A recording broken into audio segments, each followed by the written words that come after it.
मिसाल की किताब निकाले, पुराने अहदनामा में से मिसाल की किताब उसका 29वां बाब और उसकी 18वीं आयत, एक ही आयत को हम तलावत करेंगे। मिसाल ज़बूर की किताब के फौरन जो आने वाली किताब है, ज़बूर के फौरन बाद मिसाल की किताब है और उसका 29वां बाब और उसकी 18वीं आयत को हम सभी मिलकर पढ़ेंगे। मिसाल उसका 29वां बाब और उसकी 18वीं आयत सभी ने निकाल लिया है? अगर निकाल लिया है तो कहें आमीन। 29वां बाब और उसकी 18वीं आयत। जी सभी इस आयत को तिलावत करेंगे तो मिलकर पढ़ेंगे। जी, जहां रोया नहीं वहां लोग बेकैद हो जाते हैं, लेकिन शरीयत अमल करने वाला मुबारक है। खुदावंद खुदा के पाक कलाम का पढ़ा, सुना और सुनाया जाना हम सब के लिए बाइस से बरकत हो। आमीन। आइए सभी अपनी अपनी जगह पर बैठ जाइएगा। यीशु मसीह के नाम में आप सबकी सलामती हो। हालेलुया, हालेलुया, एक बार और हालेलुया। सर्दी तो नहीं लग रही?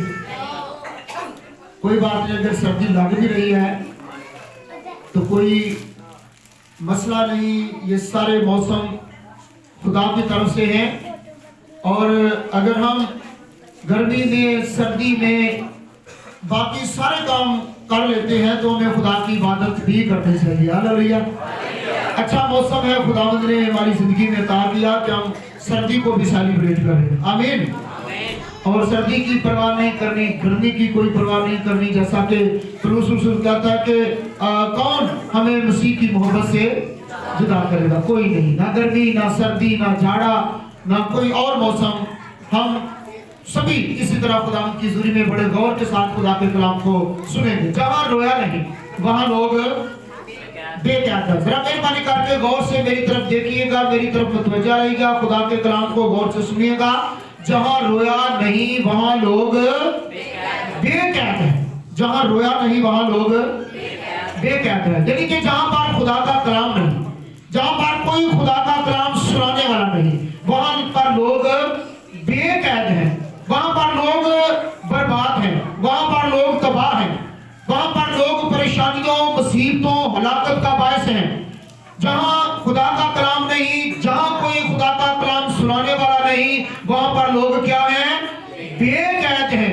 वहां पर बेकैद से मुराद यह है कि वो बर्बाद हैं, वो तबाह हैं, वो नेस्त हैं, वो हलाकत की तरफ जा रहे हैं, वो मौत की तरफ जा रहे हैं, वो जहन्नम की तरफ जा रहे हैं, वो आग की झील की तरफ जा रहे हैं और वो दोज़ख पे जा रहे हैं। क्यों? कि वहां पर खुदा का कलाम नहीं। जहां पर खुदा का कलाम नहीं, जहां पर कोई रोया नहीं, जहां पर कोई खुदा का कलाम बयान करने वाला नहीं, वहां पर लोग बेकैद हैं। और बेकैद का मतलब है वहां पर लोग बर्बाद हैं, वहां पर लोग तबाह हैं, वहां पर लोग तितर बितर हैं, वहां पर लोग जो है वो बिखरे हुए हैं, वहां पर धंधा फसाद है, वहां पर लड़ाई झगड़े हैं, वहां पर कोई भी मोहब्बत का नाम नहीं, वहां पर नफरत है, वहां पर जो है वो गरूर है, तकब्बुर है, घमंड है। क्यों? कि वहां पर खुदा का कलाम नहीं, वहां पर कोई भी खुदा का कलाम सुनाने वाला नहीं। सुलेमान कहता है कि जहां रोया नहीं वहां लोग बेकैद हैं। मेरे साथ रहिएगा, जहां रोया नहीं वहां लोग बेकैद हैं।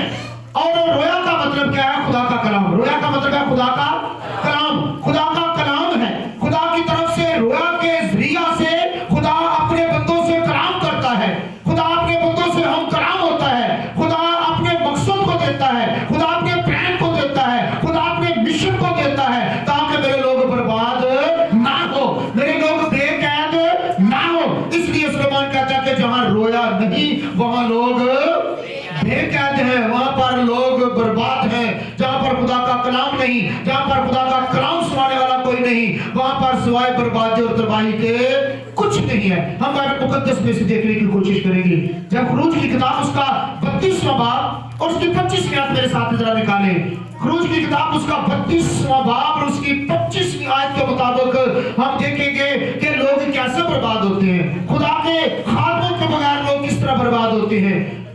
कलाम के बगैर लोग किस तरह बर्बाद होते हैं, किस तरह तबाह होते हैं, कौन कौन सी मुश्किलें, कौन कौन सी परेशानियां, कौन कौन सी बीमारियां, कौन कौन सी तकलीफें, कौन कौन सी मुसीबतें जो हैं खुदा के कलाम के बगैर लोगों पर जो है वो वार होती है, अटैक करती हैं। हम देखेंगे खरूज की किताब उसका 32वां बाब और उसकी 25वीं आयत से जरा पढ़े। कोई भी जरा पढ़ने में रान नहीं करे, क्या लिखा है जी, पढ़े शाबाश। खरूज 32 की 25 जरा पढ़े, कोई भी देरी के साथ पढ़े, शाबाश। जब मूसा ने देखा कि लोग बेकाबू हो गए, तो लोग बेकाबू हो गए। बेकैद का जो एक मतलब वो एक से मतलब है, यानी कि बेकैद से बहुत से मुतालब, बहुत से मीनिंग जो है वो ज्ञात होते हैं। और बेकैद से मतलब का जो एक और लफ्ज है वो है बेकाबू। जब खुदा का कलाम नहीं होता, जब खुदा का कलाम सुनाने वाला कोई नहीं होता, तो लोग क्या हो जाते हैं, बेकाबू। सुनिएगा, वहां क्या लोग हो जाते हैं, जरा मेरी तरफ तवज्जो कीजिए, मेहरबानी करके जरा मेरी तरफ देखते रहे ताकि मैं भी आपकी तरफ देखता रहूं। मेहरबानी करके, जहां पर कोई खुदा का कलाम नहीं होता, जहां पर कोई खुदा की रोया नहीं होती, जहां पर कोई कलाम सुनाने वाला नहीं होता, तो वहां पर क्या लोग हो जाते हैं, बेकाबू। ये मिसाल 29वें बाब की 18वीं आयत के अंदर लिखा है कि वहां लोग बेकैद हो जाते हैं। लेकिन खरूज 32वें बाब की 25वीं आयत के अंदर लिखा है कि लोग मूसा के बगैर क्या हो गए, बेकाबू। यानी कि वो अपने आप को काबू ना कर पाए, वो अपने आप को जब्त ना कर पाए, अपने आप को जो है वो खुदा के कलाम से दूर ले गए और क्या हो गए, बेकाबू।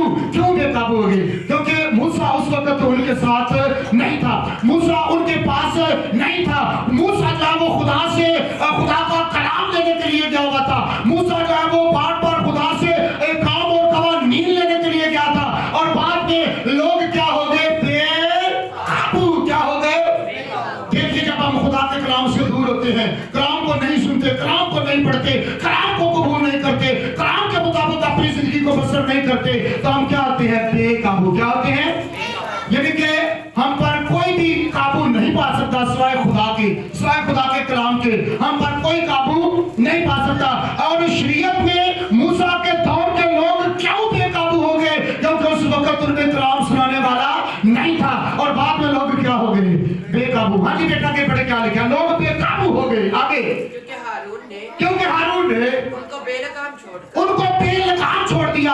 और बेकैद का पहला मतलब इस आयत में हमने पढ़ा है कि बेकाबू, यानी कि बेकैद का पहला हमने क्या पढ़ा है, वो बेकाबू हो गए। और दूसरा पहला हमने क्या पढ़ा है, वो बेलगाम हो गए। वो बेलगाम, सुनिएगा, खुदा के कलाम के बगैर हम बेकाबू और बेलगाम हो जाते हैं। और जिनको लगाम नहीं डाली जाती, जिन जानवरों को, वो वाकई बेकाबू हो जाते हैं। वो जहां चाहे वो खेतों में घुस जाते हैं, वो राह से भटक जाते हैं, वो किसी चीज के साथ जाकर जो है और वो टक्कर ले लेते हैं। और क्यों ले लेते हैं? क्योंकि वो पहली बात कि वो बेकाबू होते हैं, और दूसरी बात वो बेलगाम होते हैं। ना कोई उनको काबू करने वाला आता है, और ना उनको कोई लगाम डालने वाला आता है। और मूसा के बगैर, खुदा के कलाम के बगैर लोग क्या हो गए, बेकाबू और बेलगाम। आगे क्या लिखा बेटा, जरा पढ़े।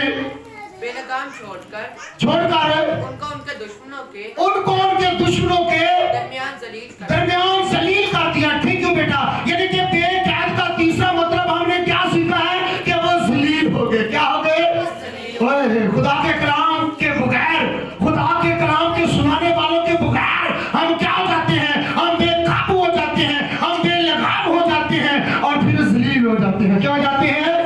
जहां रोया नहीं वहां लोग बेकैद हैं।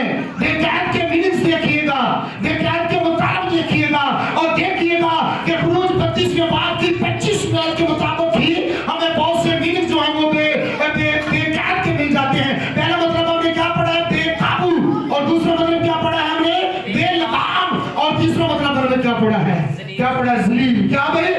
जलील हो जाना, वो भी किनके सामने, अपने दुश्मनों के सामने क्या हो जाना, जलील हो जाना। क्यों वो ऐसे लोग हुए? क्यों वो बेकाबू हुए? क्यों वो बेलगाम हुए? क्यों वो जलील हुए? क्यों?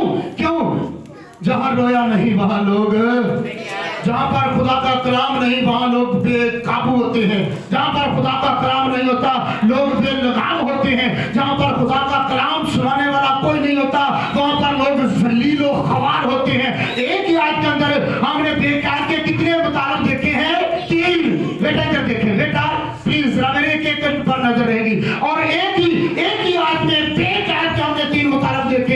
पहला मतलब क्या? बेकाबू। दूसरा क्या? बेलगाम। और तीसरा क्या है? जलील। क्यों? क्यों? खुदा के कलाम के बगैर। जब हम खुदा के कलाम के बगैर चलते हैं, खुदा के कलाम से कोसों दूर होते हैं, खुदा के कलाम के साथ हमारा कोई किसी किस्म का ताल्लुक नहीं होता, तो फिर वहां पर लोग क्या होते हैं? बेकैद होते हैं, बेकाबू होते हैं, और वो बेलगाम होते हैं, और फिर जलील होते हैं। क्या होते हैं? जहां रोया नहीं वहां लोग बेकैद हैं, वहां पर लोग यकीनन बेकैद हैं, यकीनन बेकैद हैं।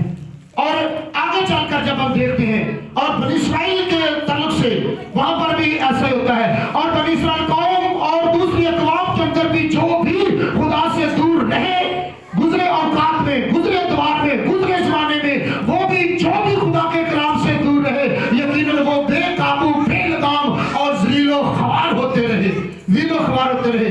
पहले सामुएल उसका 3रा बाब, उसकी पहली आयत को जब पढ़े तो उसकी पहली आयत से लेकर 7वीं आयत तक पढ़े ना। पहला सामुएल 3रा बाब, उसकी पहली आयत से हम 7वीं आयत तक पढ़े तो वहां पर भी ऐसा लिखा है। पहली आयत ही में यूं लिखा है कि जब हन्ना अपने बेटे, इकलौते बेटे, अभी वो उसका इकलौता बेटा अकेला ही बेटा था, और हन्ना खुदा के साथ जो उसने वादा किया था, अपने वादे को पूरा करते हुए अपने बेटे सामुएल को, अभी वो बच्चा ही था, उसने अपना दूध छुड़ाया ही था, तो मां हन्ना अपने बेटे सामुएल को खुदावंद की हैकल में, खुदा के हुजूर में लेकर आई। और जब पहला सामुएल उसका 3रा बाब पहली आयत को पढ़ते हैं तो लिखा कि वहां पर कोई रोया भरमला नहीं होती थी, कोई रोया भरमला, यानी कि कोई खुदा का कलाम सुनाने वाला नहीं था, क्योंकि एली कान भूखा हो चुका था, मोटा हो चुका था, और अब उसके खिदमत करना उसके बस का काम नहीं रहा था। और दूसरी बात, उसके बच्चे भी बहुत ज्यादा शहीद थे, उसके बच्चे भी।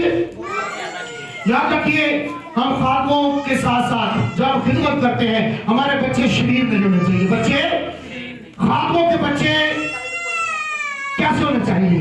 खुदाप्रस्त। कैसे होने चाहिए?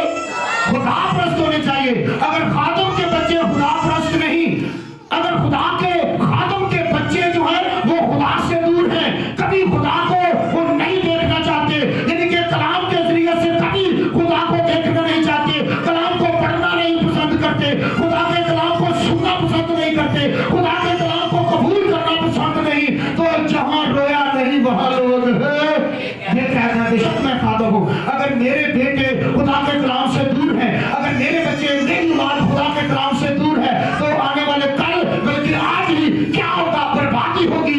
आज ही क्या होगा? बेकाबू होंगे, आज ही क्या होंगे? बेलगाम होंगे, और आज ही क्या होंगे? जलील होंगे। क्या होंगे? अगर एक खादम है, वो मक्का पर खिदमत करता है, वो खुदा के कलाम की मुनादी करता है, तो उसके बच्चों को कैसा होना चाहिए? रास्तबाज, ना कि शरीर होना चाहिए, ना कि शरीर होना चाहिए। एक अच्छे खादम की निशानी ये है कि उसके बच्चों को कैसा होना चाहिए? कैसा होना चाहिए? रास्तबाज। बाइबल मुकद्दस क्या बयान करती है? बाइबल मुकद्दस ये बयान करती है कि जो कोई अपने घर का बंदोबस्त, बखूबी बंदोबस्त नहीं करना जानता, तो वो कलीसिया का कैसे करेगा? कैसे कलीसिया की खबरदारी या खबरगिरी मैं करूंगा जब मैं अपने बच्चों की खबरगिरी नहीं कर सकता? तो एक खादम को क्या करना चाहिए? अपने बच्चों की खबरगिरी क्या करनी चाहिए? तो कैसे करनी चाहिए? खुदा के कलाम से। कैसे करनी चाहिए? ये क्योंकि यही खुदा की तरफ से रोया है, यही खुदा की तरफ से रोया है, यही रोया है। जहां रोया नहीं वहां लोग बेकैद हैं, बेकाबू हैं, बेलगाम हैं, वो जलीलो ख्वार होते हैं। जहां पर खुदा का कलाम नहीं होता, तब खुदा के लोग खुदा से दूर होते हैं, और वो बेकाबू होते हैं, वो बेलगाम होते हैं, और वो जलीलो ख्वार होते हैं, वो जलीलो ख्वार होते हैं। और पहला सामुएल 3रे बाब की पहली आयत जब पढ़े तो वहां पर लिखा है कि खुदा ने सामुएल से कलाम क्यों किया? क्यों खुदा सामुएल के साथ कलाम करना चाहता है? क्यों खुदा सामुएल को बुलाना चाहता है? क्यों खुदा, अभी वो सामुएल बच्चा ही है, छोटा ही है, तो वो अपने कमरे से बुलाता, वो हैकल में उस जगह पर लेटा हुआ था जहां पर खुदा का सदूक हुआ करता था, तो खुदा से बार बार आवाज देता है, 3 बार आवाज देता है, खुदा 3 बार आवाज देता है। क्यों खुदा उससे काम करना चाहता है? क्यों खुदा अपनी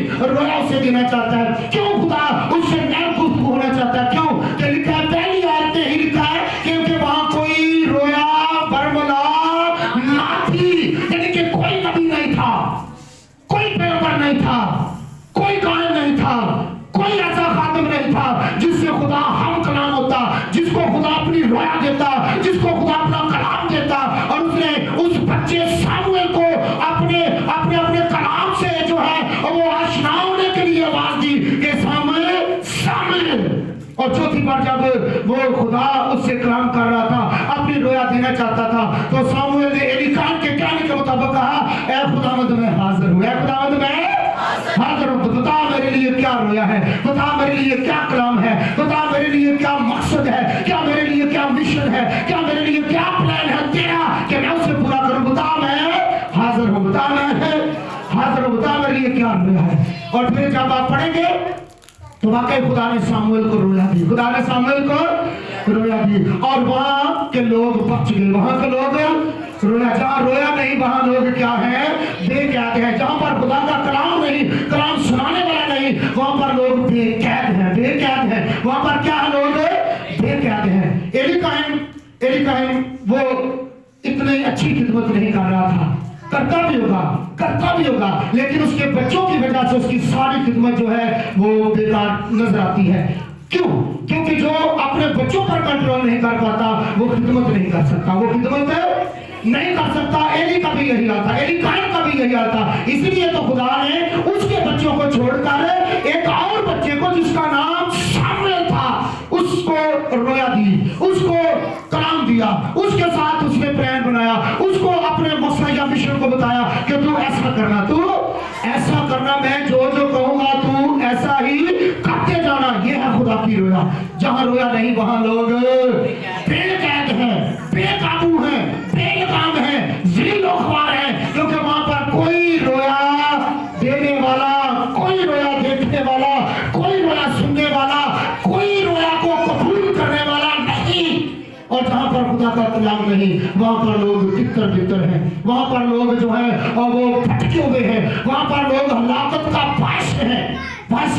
जहां पर कलाम नहीं, हम अपनी जिंदगियों में देखें, हम अपने घरों में देखें, जिन घरों में खुदा का कलाम नहीं पढ़ा जाता, जिन घरों में खुदा का कलाम नहीं सुना जाता, जिन घरों में खुदा के कलाम को कबूल नहीं किया जाता, जिन घरों को में खुदा के कलाम के मुताबिक जिंदगी को बसर नहीं किया जा रहा, उन घरों की हालत देखें, वो सब बेकाबू है, वो सब बेलगाम है, वो सब ज़लीलो ख्वार है। क्यों? कि उस घर में खुदा का कलाम नहीं, वहां पर कोई रोया नहीं, वहां पर कोई कलाम पढ़ने वाला नहीं, कोई कलाम सुनने वाला नहीं, कोई कलाम सुनाने वाला नहीं, कोई कलाम को कबूल करने वाला नहीं। तो वो लोग क्या है, बेकाबू। क्या है?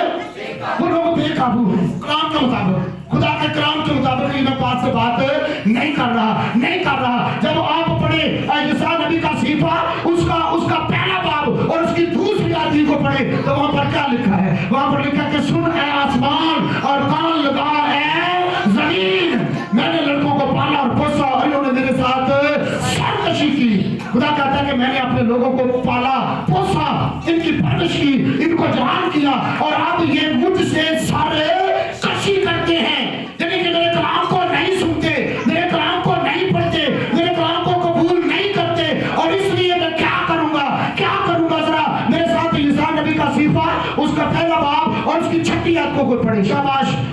सुन है आसमान और कान लगा है जमीन, मैंने लड़कों को पाला और पोसा और इन्होंने मेरे साथ सरकशी की। खुदा के कलाम को झुठला दिया, खुदा के कलाम को कबूल ना किया, खुदा के कलाम को ना माना, खुदा के कलाम के मुताबिक अपनी जिंदगी को बसर ना किया, तो फिर क्या होता है? जरा छठी आयतों को पढ़े।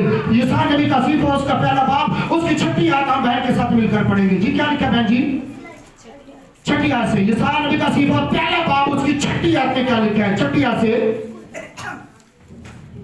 तलवे से लेकर चांदी तक, यानी कि तलवे से लेकर चांदी तक, यानी कि पांव के ये एड़ी से भी नीचे जो ये तलवा आता है, पांव का तलवा निचली साइड, पांव के तलवे से लेकर चांदी, यानी कि सर तक, सर के बालों तक, यानी कि पूरे जिस्म में क्या है? अगर खुदा के कलाम से दूर है, अगर खुदा के कलाम को नहीं सुनते, अगर सर्दी गर्मी बीमारी और हर तरह की खुशी या गमी का बहाना बनाकर खुदा के कलाम को नहीं सुनते, खुदा की हुजूरी में नहीं आते, तो फिर क्या है? तलवे से लेकर चांदी तक उसमें कहीं से नहीं, यानी कि सारा बदन बीमार है। आगे बेटा बड़े क्या लिखा है? फकत जख्म और चोट और सड़े हुए घाव ही हैं, और सड़े हुए क्या है? घाव है, यानी कि जख्म है तो वो भी सड़े हुए हैं, जख्म है तो वो भी सड़े हुए हैं। आगे क्या लिखा बहन जी? जो ना दबाए गए, ना बांधे गए, किए गए नरम किए गए तुम्हारा मुल्क और तुम्हारा मुल्क उजड़ा है कि साथ में तक पढ़ दिया बहन जी। ये सब थैंक यू बहन जी। यानी कि ये सब कुछ खुदा के कलाम से दूरी का नतीजा है कि यानी कि सूर्य आसमान और कान लगा है जमीन। मैंने लड़कों को पाला और पोसा और उन्होंने मेरे साथ सरकशी की। और जब हम खुदा से सरकशी करते हैं, खुदा के कलाम से दूर रहते हैं, खुदा के कलाम को सुनना, कबूल करना, अमल में लाना नहीं पसंद करते, तो फिर क्या आता है? पाँव के तलवे से लेकर सर की चांदी तक क्या होते हैं? जख्म, बीमारी। और अंदर से बाहर से बंदा क्या आता है? बीमार। क्या आता है? तलवे से लेकर चांदी तक बंदा ठीक नहीं रहता। अंदरों बाहरों बीमारियों ने मुकाए छड़िया। मैं तो बीमारियों गाली गई। इसका मतलब क्या है? इसका मतलब क्या है कि जहां रोया नहीं वहां लोग बेकैद हैं, वहां पर लोग बेकैद हैं। लोगों में कई बार तलवे से लेकर चांदी तक कई बार सेहत नहीं होती, कई बार सलामती नहीं होती, और वो जख्म होते हैं तो भी सड़े हुए होते हैं और उनको भी दबाया नहीं जाता और तेल से गर्म नहीं किया जाता। यानी कि कहीं पर बुरे आराम नहीं होता। इसकी वजह क्या है? वहां पर कोई रोया नहीं, वहां पर कोई कलाम सुनाने वाला या सुनने वाला नहीं है। यानी कि अगर सुने सुनाए भी अगर कोई कबूल ना करे तो वो भी खुदा के कलाम से दूर है और उसके लिए भी कोई रोया नहीं है। इसलिए तलवे से चांदी तक कहीं सेहत नहीं है। और वो बंदा जो है वो कोई भी है, यकीनन वो खुदा के कलाम से दूर है तो वो बेकैद है, वो बर्बाद है, वो बेकाबू है, वो बेलगाम है और वो जलील है। वो क्या है?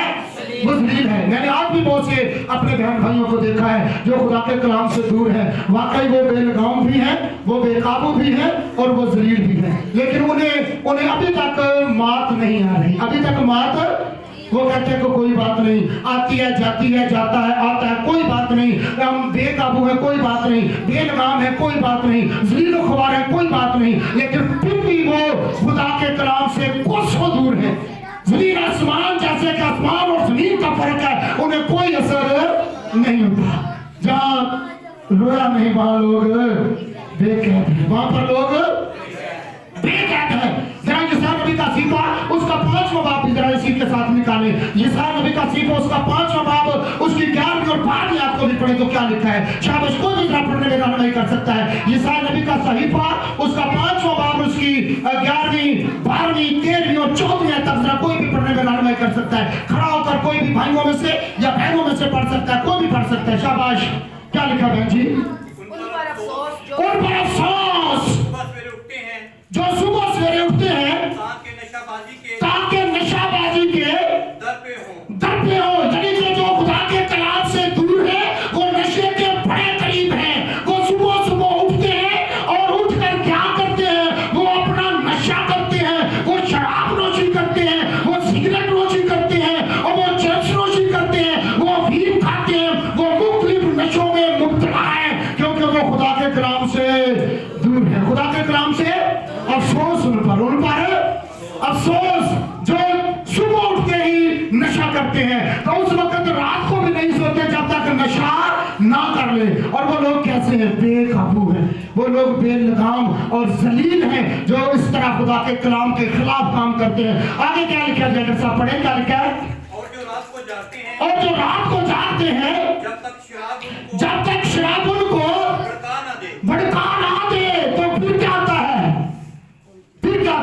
वो रात को भी उस वक्त नहीं सोते जब तक शराब उनको भड़का ना दे। यदि कोई नशा ना कर ले और शराब उनको गिरा ना दे, शराब के नशे में दूध वो सो ना जाए और वो बेलगाम बेकाबू और जलील जब तक ना हो जाए वो रात को भी नहीं सोते और दिन को भी यही उनका हाल होता है। मैंने देखा है कि 3-4 भाई इकट्ठे मिलकर शराब पीते हैं।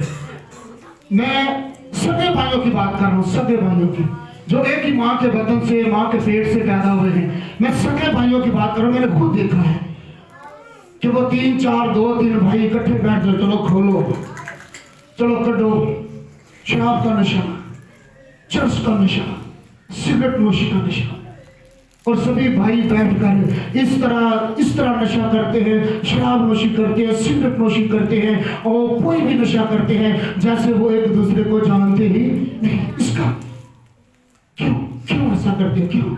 जहां रोया नहीं वहां लोग वो कलाम को सुनते ही नहीं, वो खुदा की रोया को समझते नहीं, वो खुदा की रोया को जानते ही नहीं, वो खुदा की रोया को, खुदा के कलाम को कबूल करते ही नहीं। और वो सभी मिलकर क्या करते हैं? नशा करते हैं, शराब नोशी करते हैं, मुख्तलिफ नशों में मुब्तला रहते हैं। और वो क्या है? बेकाबू, बेलगाम और जलील। आगे एड साहब क्या लिखा है? क्या पढ़े जी? हाँ जी, क्या लिखा है?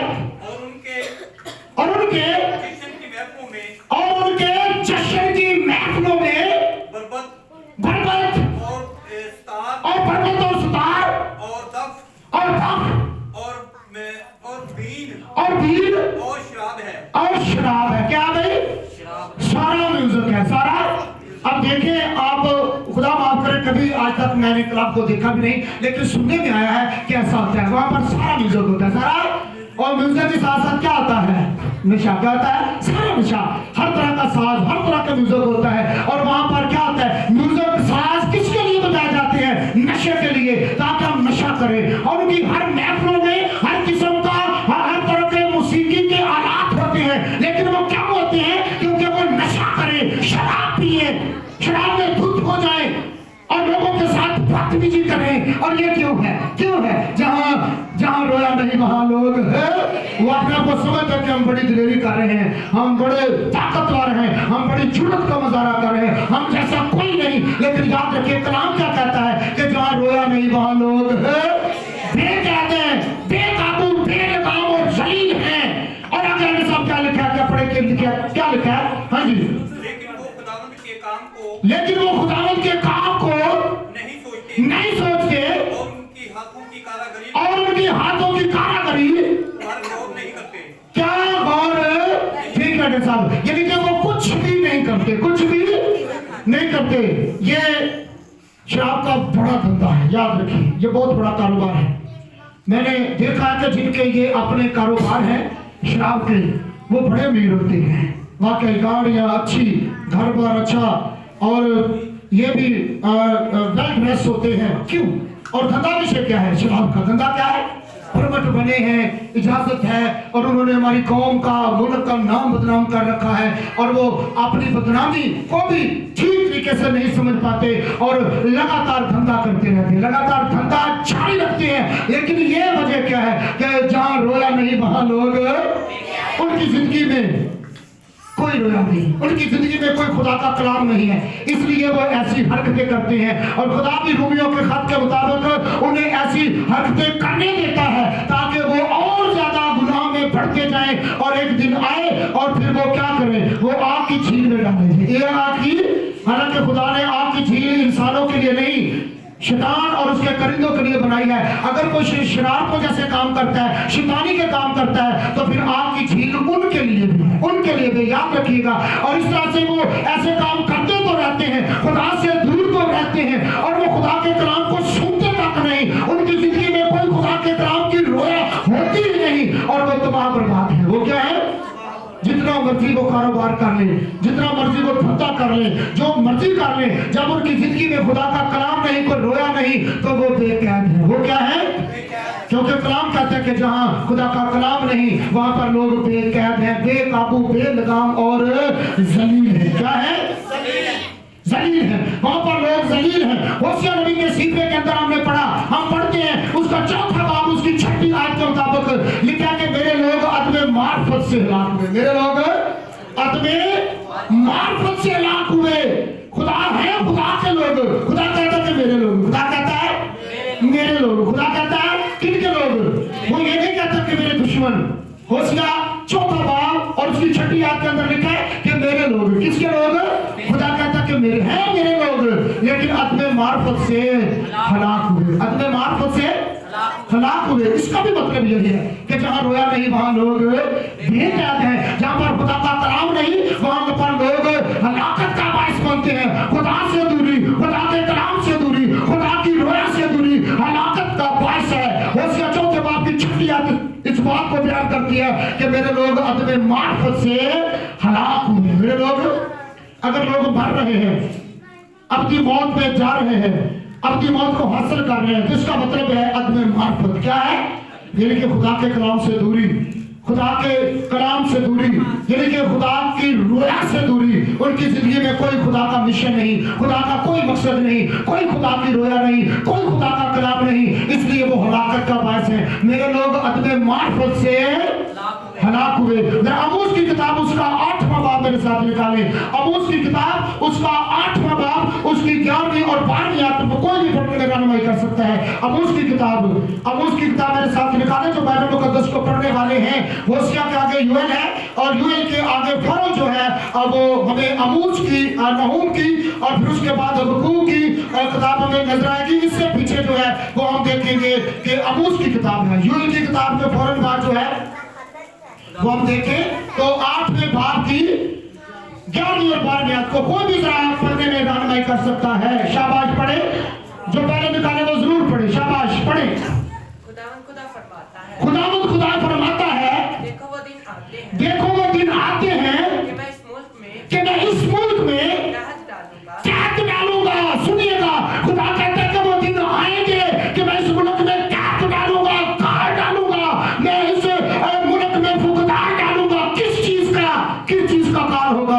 अब तो काल है ना रोटी का, अब तो काल है पानी का, अब तो काल है खाने पीने और पहनने की चीजों का। लेकिन याद रखिएगा वो दिन आने वाला है। किस बात का काल होगा, किस बात का कैद होगा, किस बात का फुकदान होगा? जरा बाइबल मुकद्दस में से पढ़ते हैं। अब उसकी किताब उसका 8वां बाब उसकी 11वीं आयत के अंदर लिखा है कि मैं फुकदान डालूंगा, मैं कैद डालूंगा, मैं काल डालूंगा। किस चीज का काल होगा? सुनिएगा, पढ़े बेटा क्या लिखा है। ना पानी की प्यास, ना पानी की प्यास और ना रोटी का कहत, ना रोटी का कहत, बल्कि खुदा उनका कलाम सुनने बल्कि खुदा का कलाम सुनने का। खुदा का कलाम यानी कि वो वक्त आने वाला है कि जब वो खुदा के कलाम का कैद होगा, जब खुदा के कलाम का काल होगा, जब खुदा के कलाम का फुकदान होगा। इससे पहले कि खुदा के कलाम का कैद आए, इससे पहले कि खुदा के कलाम का काल आए, इससे पहले कि खुदा के कलाम से फुकदान किया जाए, ना रोटी से, ना पानी से, ना खाने से, ना पीने से, ना पहनने का काल। यानी कि किसका काल, किसका कैद? तो खुदा के कलाम का। किसका? हाँ जी, आगे पढ़े बेटा क्या लिखे हैं। शाबाश पढ़े। तब लोग समंदर से समंदर तक और शिमाल से मगरिब तक, मशरक से जनूब तक भटकते फिरेंगे। क्या करेंगे? देखो बेटा क्या करेंगे? यानी कि इसका बेकैद का और मतलब आ गया है। यानी कि जहां रोया नहीं वहां लोग बेकैद हैं, यानी कि वहां लोग भटकते हैं। जहां पर खुदा का कलाम नहीं, जहां पर खुदा का कलाम सुनाने वाला नहीं, जहां पर खुदा के कलाम को कबूल करने वाला कोई नहीं, वहां पर लोग भटकते हैं। क्या करते हैं? भटकते हैं। जब खुदा के कलाम का फुकदान होगा, जब खुदा के कलाम का कैद होगा, जब खुदा के कलाम का काल पड़ेगा, तो लोग क्या करेंगे? मशरक से लेकर मगरिब तक, शुमाल से लेकर जनूब तक क्या करेंगे? भटकते फिरेंगे और उनको कोई रास्ता ना मिलेगा। वो अपने घर को भी तलाश करेंगे और वो भी उन्हें नजर नहीं आएगा, क्योंकि खुदा के कलाम का फुकदान होगा, कैद होगा, काल पड़ेगा। क्योंकि जहां रोया नहीं वहां लोग बेकैद हैं, वहां लोग बेकाबू हैं, बेलगाम हैं, और वहां पर लोग ज़लीलो ख्वार हैं। और जहां कलाम का कैद होगा वहां पर लोग भटकते फिरेंगे। और आज भी ऐसा ही है, आज भी है कि नहीं ऐसा? जिन घरों में खुदा का कलाम नहीं पढ़ा सुनाया जाता, वो लोग भटकते फिर रहे हैं। उनका कोई मुकाम नहीं है। खुदा का कलाम कहता है उनका कोई मुकाम नहीं है। बेशक वो कितना भी खुश है, कितनी भी दौलत धन मानो इज्जत शोहरत उनके पास है, जब उनके पास खुदा का कलाम नहीं तो वो भटके हुए हैं। वो क्या है? वो भटके हुए हैं, गुमराह है। वो गुमराह है। क्यों गुमराह है? कि वहां पर खुदा का कलाम नहीं, वहां पर खुदा का कलाम नहीं, वहां पर कोई खुदा का कलाम नहीं है। और जहां पर खुदा का कलाम होता है वहां पर क्या होता है? हालेलुया। जब हम ईमान की किताब उसका 10वां बाब मेरे साथ निकाले, ईमान की किताब उसका 10वां बाब और उसकी पहली आयत से जरा मेरे साथ पढ़े। कोई भी जरा भाइयों में से मैं चाहूंगा कि मुबश्शिर इमरान साहब इस सुबाला को पढ़ने में रहनुमाई करें। यानी कि ईमान की किताब उसका 10वां बाब और उसकी पहली आयत से हम पढ़ना शुरू करेंगे तो क्या लिखा है? यानी कि जहां रोया है वहां पर, जहां रोया है वहां पर क्या है, और जहां पर पर रोया नहीं वहां पर लोग बेकैद हैं, और जहां पर रोया है वहां पर खुशहाली है, बहाली है, शादमानी है, जिंदगी है, सलामती है, रूह कुदस का नज़ूल है, रूह कुदस का मसा है, रूह कुदस की कुव्वत और कुदरत है, और रूह कुदस से हर वक्त भरे रहती है। और जहां रोया नहीं वहां लोग बेकैद हैं। और ये बात 10वें बाब में हम पढ़ने को जा रहे हैं, तो यहाँ पर रोया है और यहाँ पर क्या है जी, मुझे सब पढ़ेगी। कैसरिया में कुरनेलियस नाम एक शख्स था। सुनिएगा, कैसरिया में कुरनेलियस नाम एक शख्स था, उस पलटन का सूबेदार था, वो उस पलटन का सूबेदार था, तलियानी जो कहलाता, अतालियानी कहलाती है, वो दीनदार था, वो दीनदार था, अपने सारे घराने समेत खुदा से डरता वो अपने सारे घराने समेत खुदा से डरता था। सुनिएगा, ये आम शख्स नहीं, ये है तो गैर कौम। ये कौन सा शख्स है? ये कैसरिया का रहने वाला है, और इसका नाम कुरनेलियस है, और ये गैर कौम है। और गैर कौम होते हुए ये एक बड़ा अफसर होते हुए, ये बड़ा औहदेदार होते हुए, क्योंकि ये एक फौज की पलटन का सरदार था, यानी सूबेदार था। क्या था? और सूबेदार जो है वो 100 सिपाही से ऊपर होता है, 100 सिपाही से ऊपर इसका रैंक होता है। और एक सूबेदार के नीचे तकरीबन 100 सिपाही काम करता है, 100 सिपाही उसके मुताबिक होता है, यानी कि ये अमीर भी था और ये ऑफिसर भी था, और ये सब कुछ होने के बावजूद क्या करता था? अपने घराने समेत खुदा से डरता था। कौन था? गैर कौम। कौन था? गैर कौम। ये यहूदी नहीं था, ये इस्राएली नहीं था, ये गैर कौम वाला था। गैर कौम होते हुए, इतना बड़ा ऑफिसर होते हुए, इतना बड़ा औहदेदार होते हुए, इतना इज्जत शोहरत दौलत को हासिल करने वाला शख्स है, लेकिन फिर करता क्या है? ये अपने घराने समेत खुदा से डरता है। इतना बड़ा आदमी होकर भी खुदा से डरता है। लेकिन आज के दौर में हम थोड़ा सा खाना पीना शुरू कर दें, थोड़ा सा हम हमारी इज्जत दौलत शोहरत बढ़ जाए, तो हम खुदा को भूल जाते हैं, खुदा को। लेकिन कुरनेलियस क्या करता है? वो अपने घराने समेत खुदा से हाँ जी डरता था। और दूसरा काम क्या करता था? दूसरा काम यहूदियों को खिरायत देता था। क्या करता? यहूदियों को खिरायत देता था, मदद देता था, उनको रुपया पैसा से उनकी मदद करता था।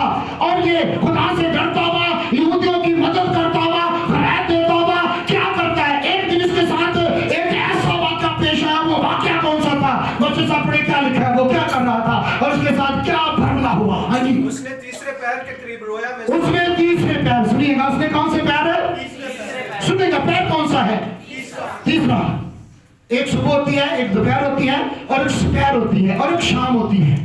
और ये तीसरे पैर से रात, यानी कि पिछला टाइम, सुपहरी टाइम, जिसे सुपहर कहते हैं, तकरीबन 3 बजे का टाइम होता है। और फिर ये क्या कर रहा है? 3 बजे भी क्या कर रहा है? सुपहर के वक्त भी क्या कर रहा है? क्या कर रहा है? रोया में साफ साफ देखा, साफ क्या? रोया में साफ देख रहा है। और रोया किसकी तरफ से थी? खुदा की तरफ से थी। खुदा ने अपने फरिश्ते को कुरनेलियस के पास भेजा और उसे पैगाम दिया, उसे अपना कलाम दिया। और कलाम क्या है? जरा पढ़िए बच्चे साहब, खुदा कैसी रोया दे रहा है कुरनेलियस को, क्या कलाम पेश कर रहा है, क्या बात बयान कर रहा है। हाँ जी पढ़िए, क्या लिखा है? खुदा का फरिश्ता मेरे पास आकर कहता है कुरनेलियस, उसने उसको गौर से देखा, और उसने उसको गौर से देखा।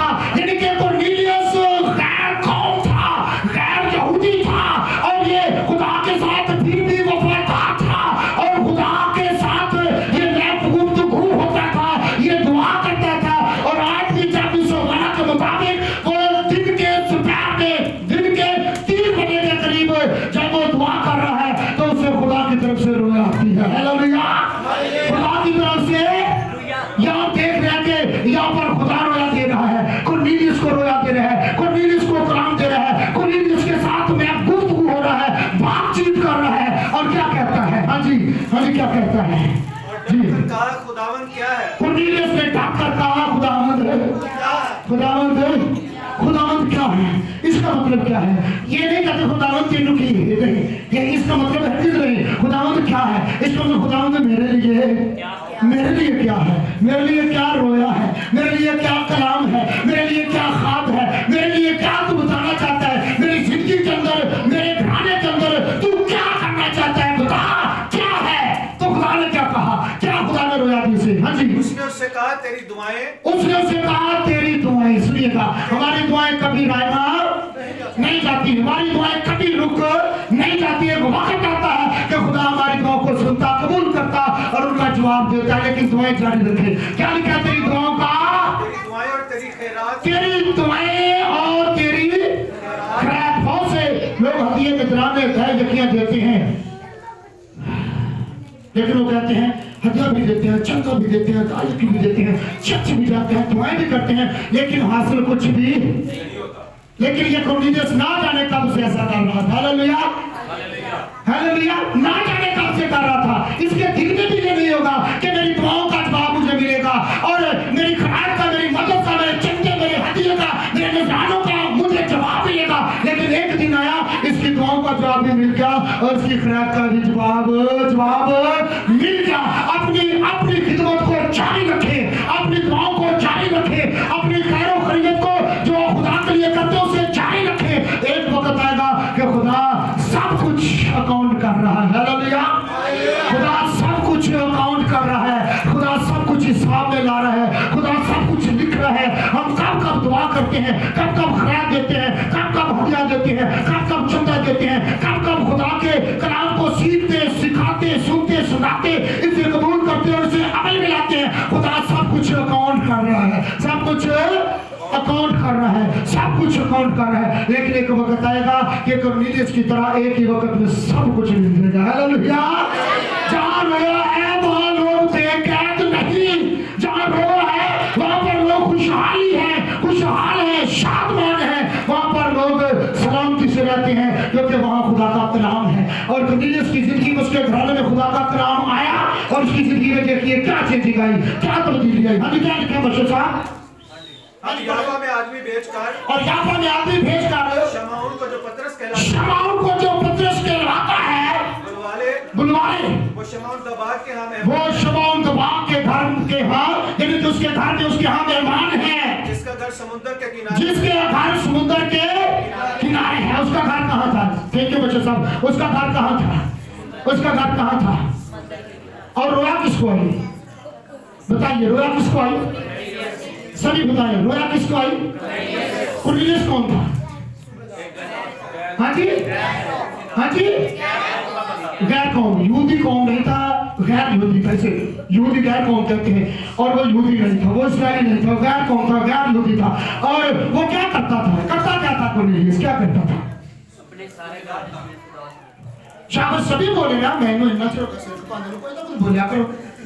कॉर्नेलियस करता क्या? बार बार मैं रिपीट करता हूँ एक बात को, बार बार इसलिए ताकि आपको याद आ जाए। कॉर्नेलियस करता क्या था? सभी बोले, कैमरा एक तरफ उनकी तरफ फेरे। क्या करता था? करता क्या था? शाबाश, अपने सारे घराने समेत खुदा से डरता था, दुआ करता था, खैरात करता था, मदद करता था, हदिये निज़राने देता था और मायूस नहीं था। मायूस बड़े लोग देखो तो नजराना देते देने तो खुदा ने, खुदा वापस नहीं करता फिर है। क्या आप खुदा से लेने के लिए देते हैं? नहीं, ये उसकी मर्जी। हालेलुया, खुदा आपको देते हैं तो आप देते हैं, इसका मतलब ये नहीं कि किसी देने का खुदा देगा। कैसा है? ये आप उल्ट सोचते हैं, मैं उल्ट सोचता हूँ कि ऐसे दवांगे तो खुदा देगा, ऐसे दवांगे तो खुदा, और वही नहीं, हमें खुदा देता है तब हम देते हैं। हालेलुया, खुदा देता है तो देते हैं। अगर ऐसी रचना करो खुदा दबेगा तो दवांगे, तो खुदा को जिंदा ही उठ लेना ऐसे या। और कॉर्नेलियस ऐसे ही करता था, उसने ये नहीं कहा कि मैं दूंगा तो मुझे खुदा देगा, नहीं, उसने देना शुरू कर दिया, मुसलसल देता रहा। हालेलुया, वो दुआ भी करता रहा, वो मुनाजात भी करता रहा, और वो खैरात भी करता रहा, और वो खुदा की खिदमत में मुसलसल और तसलसल से काम रहा। और एक वक्त आया तो खुदा ने उसको रोया दी। हालेलुया, इसका मतलब क्या है? जरा गौर से सुनिएगा, मेरी तरफ मतवज्जा रहेगा। मैंने पहले कहा था मेरी तरफ देखते रहे, मेरी तरफ मतवज्जा रहे, जरा घरों की फिक्रों से दूर निकले। जरा मेहरबानी, जब भी खुदा के घर में आए तो घरों की फिक्रों को वहीं छोड़कर आए, मेहरबानी करके अपने घर में फिक्रों को छोड़कर आए, यीशु को देकर आए, फिर खुदावंद की ज़िंदगी में मुकम्मल तौर पे खुदा के कलाम की तरफ मतवज्जा करें। क्योंकि आज का टॉपिक भी यही है कि जहाँ कलाम नहीं वहाँ लोग कहते हैं। अगर हमारे घरों में, हमारी जिंदगियों में, हमारे कामों में कोई ब्लेसिंग, कोई बरकत नहीं है, तो इसका यही मतलब है कि हमारी जिंदगी में, हमारे घर में कोई कलाम नहीं। इसका मतलब यही है। हमारे घरों में कोई कलाम नहीं, हमारी जिंदगियों में कोई कलाम नहीं, इसलिए हम बेकैद हैं, हम बेकाबू हैं, हम बेलगाम हैं। खुदा मात्र के साथ हम कलाम के मुताबिक जलील हैं। क्या भाई, इसका मतलब यही है, हम भटके हुए हैं, हम तितर भीतर हैं, हम हलाकत की तरफ जा रहे हैं। इसलिए कलाम को गौर से सुना करें। कलाम को, खुदा के कलाम को कैसे सुना है? गौर से सुने, और फिर गौर से सुनकर जवाब भी दिया करें, मेहरबानी करके, मेहरबानी करके। कहां से मैंने बात छोड़ी थी बताइएगा, कौन बताएगा कहां से बात मैंने छोड़ी थी? अभी अभी कहां से बात छोड़ी थी, कहां से? हाँ जी, शाबाश, शमाउन दबाव से। और रोया किसको आ रही थी? रोया किसको आ रही थी? फिर से रिपीट करना है। हाँ जी, कॉर्नेलियस कौन था? बोले, कॉर्नेलियस कौन था? नौकरी कौन सी करता था? हाँ, फौज का। और सूबेदार के नीचे तकरीबन कितने लोग काम करते थे? तकरीबन 100। कितने? और वो दिन के कौन से पैर में दुआ कर रहा है? तीसरे पैर। तीसरे पैर से मुराद क्या है? तकरीबन 3 बजे। तकरीबन तो कर क्या रहा था? क्या कर रहा था? सभी मेरे साथ में क्या कर रहा था? क्या कर रहा था? और फिर कौन आया? कौन आया उसके सामने? उसने उसको गौर से देखा। कैसे देखा? जब भी खुदा के खादम को, खुदा के कलाम को सुने, कैसे सुने? गौर से। उसने इग्नोर नहीं किया, गौर से उसने देखा ये वाकई फरिश्ता है, वाकई फरिश्ता है। और वो डर भी गया। वो ठीक है, फरिश्ते को जिसने देखा वो डर गया। जकरिया ने देखा, जकरिया भी डर गया। मुकद्दसा मरियम ने देखा, वो भी डर गई। और कॉर्नेलियस ने देखा और वो भी डर गया, क्योंकि कभी किसी ने फरिश्ते को देखा नहीं, और जिसने देखा वो वक्ती तौर पे डर गया। और इस तरह से कॉर्नेलियस भी डर गया। और फिर क्या कहा? क्या खुदावंद क्या है? क्या खुदावंद क्या है? और खुदावंद ने क्या कहा कि तेरी दुआएं और तेरी खिरात यादगारी के तौर पर खुदावंद की हज़ूरी में पहुंची है। इसका मतलब है कबूल हो चुकी है। अब बारी मेरी है, अब बारी खुदा की है, अब बारी खुदा के कलाम की है कि तूने तो मेरे लिए सब कुछ किया, कर रहा है, लेकिन अब मैं तेरे लिए करने वाला हूँ। बेशक तू खैरात भी करता है, दुआ भी करता है, लेकिन तेरी जिंदगी में एक बात की कमी है, और वो है खुदा का कलाम। वो है खुदा का, खुदा का। हम बहुत दफा हदिया भेज देते हैं, हम बहुत दफा शुक्रगुजारी भेज देते हैं। करो जी आप चर्च हदिया ला जाओ, चर्च शुक्रगुजारी ला जाओ, भाई साढ़े को टाइम हो, साढ़े को अक्सर ऐसे होता है ना, असा हदिया उसे पा दो 10 रुपये, वो भावे को मुझसे काटा हो गए, अब यह पा दो 10 रुपये। शुक्रगुजारी ले जाओ, नमक पारे, शक्कर पारे, जो नीरू खुली होती है उस खुदा के घर वास्ते आ जाती है, ठीक है ना? ए ले जाओ, अस्सी नहीं जाना, अस्सी बहुत दफा ऐसा होता है। और मुझे पता नहीं होता कि शुक्रगुजारी कितों आई है। वो बंदा ही नहीं जहाँ मौजूद होता, मुझे कौन बताएगा कि कहाँ सही है? वो बंदा बारों बार डीकन साहब को शुक्रगुजारी पढ़ा के डीकनस भैन शुक्रगुजारी पढ़ा के अपनी गया आप अपना ला दो, जुत्ती नहीं लाता, नहीं मेरा जुत्ती पाई है। वो नीयत से आता ही नहीं, वो नीयत से आता नहीं चर्च में कि मैं चर्च में जाऊँ। बताइएगा, खुदा हदिये को कबूल करता है, खुदा शुक्रगुजारियों को कबूल करता है, खुदा खैरात को कबूल करता है। अगर ऐसा हम कर रहे हैं तो हमारी जिंदगी में भी कॉर्नेलियस की तरह एक बात की कमी है, और वह खुदा का कलाम। क्या है? खुदा का। जब तक हम खुदा का कलाम नहीं सुनते, हमारी जिंदगी में खुदा के कलाम की रोया नहीं, हम खुदा के कलाम के मुताबिक चलते नहीं, अमल नहीं करते, और अपनी जिंदगी को बतौर वो खुदा का बेटा सर्टिफिकेशन के तौर पे पसंद नहीं कर रहे, तो हमारी जिंदगी में एक बात की कमी है, वो खुदा का कलाम। और खुदा ने उसे क्या रोया थी? कलाम की। क्या? कलाम की। कि तू किसको बुला, किसको बुला? शमाउन, जो पतरस को होता है। किसको बुला? क्योंकि पतरस रसूल, उसका पहला नाम शमाउन था, मेरा हम नाम था, और उसका अब नाम क्या है? पतरस। लेकिन फरिश्ता दोनों नामों से मुखातब है, दोनों नामों को बता रहा है। उसका नाम क्या है? शमाउन, जो क्या कहलाता है? यानी कि पहला उसका नाम क्या था? शमाउन था, लेकिन अब वो क्या कहलाता है? पतरस। और वो कहां पर ठहरा हुआ है? कहां पर? याफा में। कहां? और याफा पूरा पूरा खुदा एड्रेस दे रहा है। रोया ऐसा नहीं होती, बड़े लोगों ने सानू रोया रातों रात आई, इन्हीं को रोया आई, फिर इन्हीं को रोया टोल गई, ठीक है ना? रोया एक बहुत बड़ा खुदा का मकसद है, रोया खुदा का कलाम है, और इससे बढ़कर खुदा का कोई मिशन, कोई मकसद हरगिज़ नहीं है। और खुदा उसे सब कुछ बता रहा है। बंदे का पहला नाम भी और मौजूदा नाम भी, फिर याफा भी, और फिर याफा इलाके का नाम था, और घर किसका था? शमाउन दबाग का। और दबाग का मतलब क्या है? दबाग जो मुर्दा जानवरों या मवेशियों की खाले उतारते हैं ना, उन्हें कहते हैं दबाग। क्या कहते हैं? कैसी रोया खुदा ने? साफ साफ रोया खुदा दे रहा है, साफ साफ। और जिस बंदे के घर में पतरस रसूल काम कर रहा है, ठहरा हुआ है, उस बंदे का नाम क्या है? उसका नाम भी शमाउन है। और गांव का नाम क्या है? यप्पा। और पूरा पूरा एड्रेस है, वो समंदर के किनारे है। किसके किनारे है? समंदर के किनारे उसका घर है। और काम क्या करता है? मरे डबरा दिया काम की करता है। देखिए साफ साफ रोया, साफ साफ रोया खुदा दिखा रहा है। खुदा की रोया धुंधली नहीं, खुदा की रोया धुंधली नहीं। लेकिन हमारे लिए धुंधली होती है, तो कोड़े छट देने ना, हमने रोया ये तो एंड करना, तो ये करना, तो वो करना, वो रोया नहीं। साफ साफ रोया है, साफ साफ खुदा का कलाम है, साफ साफ साफ साफ साफ साफ। और बंदा काम क्या करता है? शमाउन काम क्या करता है? दबाग। और दबाग का मतलब क्या है? हाँ जी, तो सही ना, बार बार दसना थे। मुर्दा जानवरों की खाले उतार। शाबाश, मरे डगरा दिया खल्ला लानिया। इसलिए तो समुद्र के किनारे रहता था कि उठे डगर फड़े तो खाला लाई समुद्र में सुटे, चल गई। वरना ये बड़ा बदबूदार काम होता है, बड़ा इंतहाई बदबूदार काम होता है खाले उतारना। याद रखिए, इसलिए वो कहाँ रह रहा था? समुद्र के किनारे। कहाँ? उठे डगर फड़े और जबा किता, हलाल किता, जिंदा या मुर्दा वो खाल लाई, और फिर उन्होंने कितने छोड़ देता था? उन्होंने समुद्र के बो का पता नहीं चले, बो का बदबू का पता ही ना चले। और इस तरह से खुदा ने पूरी पूरी रोया, पूरा पूरा साफ कलाम उसे सुनाया। और उसने उसी वक्त अपने बंदों को तैयार किया। क्या सीरिया में? उसने कुरनेलियस ने अपने 3 बंदों को उसी वक्त तैयार किया। याद रखिए, जब हमें खुदा की रोया आती है, खुदा का कलाम हमें सुनाया जाता है, हम खुदा के कलाम को समझ जाते हैं, तो उसे पूरा करने में देर ना किया करें। उसी वक्त उसने अपने कितने बंदों को तैयार किया? 3 को। कितने बंदों को? और वो भी बंदे कैसे थे? दीनदार। कैसे? खिदमत के लिए हमेशा कौन से बंदे चुनने चाहिए? कौन से बंदे होने चाहिए? दीनदार। कौन से बंदे? दीनदार होने चाहिए। और खुदा भी ऐसे लोगों को ढूंढता है खिदमत के लिए, और वो दीनदार थे, वो दीनदार थे। और उसने अपने दीनदार आदमियों को भेजा, और उसने पूरा पूरा एड्रेस किया जैसा खुदा के फरिश्ता ने रोया उसे बताया था।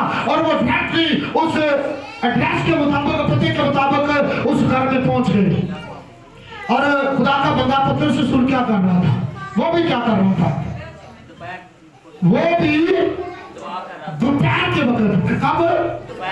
वो भी दोपहर के करीब क्या कर रहा था?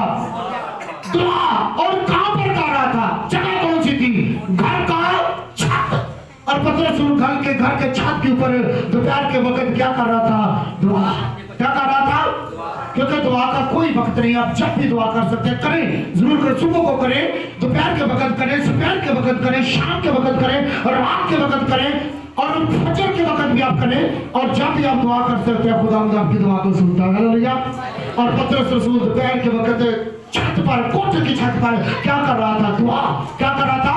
और खुदा उसे भी रोया दे रहा था। उसे भी क्या कर रहा था? रोया। ये रोया आती है दोनों तरफ से। रोया क्या आती है? दोनों तरफ से। खुदा मुझे भी रोया दे और दूसरे बंदे को भी रोया दे। मेरी और उसकी रोया एक ही हो तो सब रोया पूरी होती है। और ये नहीं कि मैनू रोया आगे तो आई ना, तो मैं अभी जाके तो उनके तरह मैनू थोड़े से रोया, मैनू थोड़े बार से रोया, ये आज मैं थोड़े को रोटी खानी है, मैं थोड़े को कि ਤੁਹਾਨੂੰ नहीं रोया एक पाकिस्तान बना के रोटी खानी है। ये झूठ है। ये क्या है? मुझे रोया जाती है कि मैं कहना आज भाई मैनू रोया है, मैं थोड़े को चंदा लवा, तो ਤੁਹਾਨੂੰ पता क्या सकता घूमते पे चंदा दे दे? नहीं।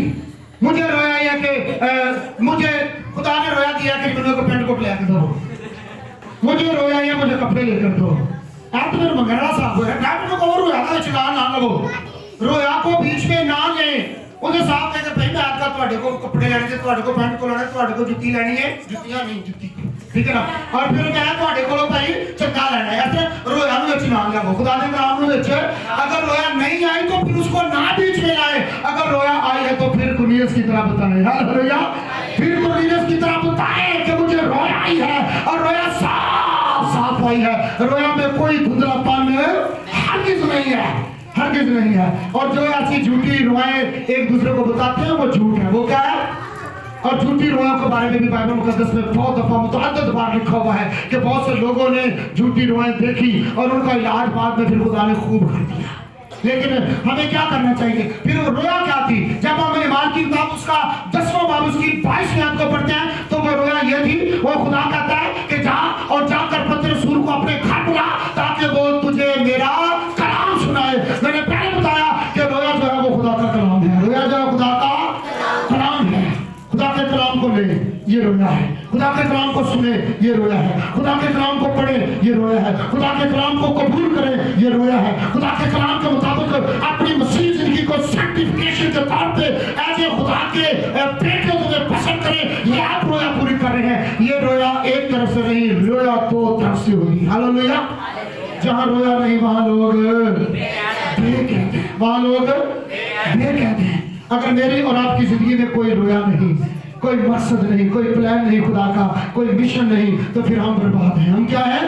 हम बर्बाद हैं, हम बेकाबू हैं, बेलगाम हैं, हम जलील हैं, हम भटके हुए हैं, हलाकत की तरफ जा रहे हैं। और जिस दौर में कोई रोया देखने वाला नहीं होता था, कोई नबी, कोई खुदा का बंदा, कोई रसूल नहीं हुआ करता था, उस दौर के लोग वाकई बेकाबू, बेलगाम और जलील हुआ करते थे, भटकते फिरते थे, तितर बितर होते थे, हलाकत की तरफ गामजन होते रहते थे। क्यों? कि वहां पर कोई खुदा का कलाम सुनाने वाला नहीं होता था, कोई खुदा का कलाम नहीं होता था, कोई रोया फरमला नहीं होती थी। इसलिए कुरनेलियस की तरह हमें क्या करना चाहिए? हमें खुदा के साथ वफादारी से चलते रहना चाहिए, चलते रहना चाहिए। अपनी खिदमत को चाहे ज्यादा है चाहे थोड़ी है, उसको ईमानदारी से जारी रखें। हालेलुया। उसको जारी रखें। और एक वक्त आएगा कि जो पिछले सालों या पिछले साल खुदा ने मुझे कोई रोया नहीं दी, तो वक्त है कि खुदा मुझसे हम कलाम होगा। हालेलुया। खुदा मुझसे भी काम लेना चाहता है, और काम लेना चाहता है। आप सबसे और ज्यादा काम लेना चाहता है, आप सबसे और ज्यादा काम लेना चाहता है, और ज्यादा वो अपने रोए हम पर जाहिर करना चाहता है कि पिछले सालों में और पिछले साल 2022 में जो रोया मैंने नहीं देखी, जो रोया मैंने नहीं पूरी की, जो कलाम को मैंने अपनी जिंदगी में पूरा नहीं किया, वक्त है कि इस साल, इस दौर में हम उस कलाम को अपनी जिंदगी में लें। उस रोया को कुरनेलियस की तरह देखें, साफ साफ देखें, गौर से देखें, और इस रोया पर अमल करें और आगे बढ़ें। और खुदा के कलाम की मुरादी जितनी हो, ये एक दूसरे से शेयर करें। मैं बात अक्सरियत में यही बताता हूँ कि खिदमत, कलाम सुनाना सिर्फ मेरा ही काम नहीं, मुबशरान का काम नहीं, एल्डर साहब का काम नहीं, डीकन साहब का काम नहीं, या डीकन साहब का काम नहीं। खिदमत कोई भी कर सकता है। ये कलाम जो मैंने सुनाया है, खुदा ने मुझे दिया, मुझे खुदा ने रोया दी, और ये रोया मैंने आप तक पहुंचा दी। ये खुदा का कलाम मैंने आप सब तक पहुंचा दिया। आगे आपकी जिम्मेदारी है, आपकी जिम्मेदारी है कि आप इस रोया को अपने भाइयों तक पहुंचाएं, इस रोया को अपनी बहनों तक पहुंचाएं, इस रोया को अपने वालिदैन तक पहुंचाएं, इस रोया को खुदा के कलाम को जो है वो अपने बच्चों तक ट्रांसफर करें। इस रोया को प्लीज रोके ना, इस रोया को प्लीज स्टॉप ना करें, प्लीज स्टॉप ना करें। इस खुदा के कलाम को दूसरों तक जरूर ध्यान करें। आज का कलाम क्या है? जहां रोया नहीं वहां लोग बेकैद हो जाते हैं। क्यों हो जाते हैं? क्यों बर्बाद हो जाते हैं? क्यों तबाह हो जाते हैं? क्यों? क्योंकि हमारी जिंदगी में कोई रोया नहीं, हमारी जिंदगी में कोई खुदा का कलाम, कोई प्लान, कोई खिदमत, कोई मकसद नहीं। इसलिए बर्बादी है, इसलिए तबाही है, इसलिए बेलगामी है, इसलिए बेकाबू, बेज़बत है, इसलिए नज़्म ज़बत नहीं है, इसलिए कोई तरीकाकार नहीं है, कोई भी इंसाफ, कोई भी प्यार मोहब्बत सुलह सलाम की नजर नहीं आती। क्यों? कि जहाँ रोया नहीं वहाँ लोग बे कहते हैं। और कुरनेलियस की जिंदगी में रोया आई और खुदा ने उसको बदला। हालेलुया। और ऐसा बदला कि फिर जब खुदा का कलाम सुनाया गया तो लिखा है कि वो गैर कौम वाले थे, और गैर कौम वालों के दरमियान भी खुदा का रूह कुदस, खुदा के अपने रूह कुदस के मसा को खुदा ने उसी वक्त नाज़िल किया, और सब लोग रूह कुदस से भर गए। हालेलुया। जहाँ रोया है वहाँ रूह कुदस है, जहाँ रोया है वहाँ पर सलामती है, जहाँ रोया है वहाँ पर शादमानी है, जहाँ रोया है, जहाँ खुदा का कलाम है, वहाँ पर हमेशा की जिंदगी है। हालेलुया।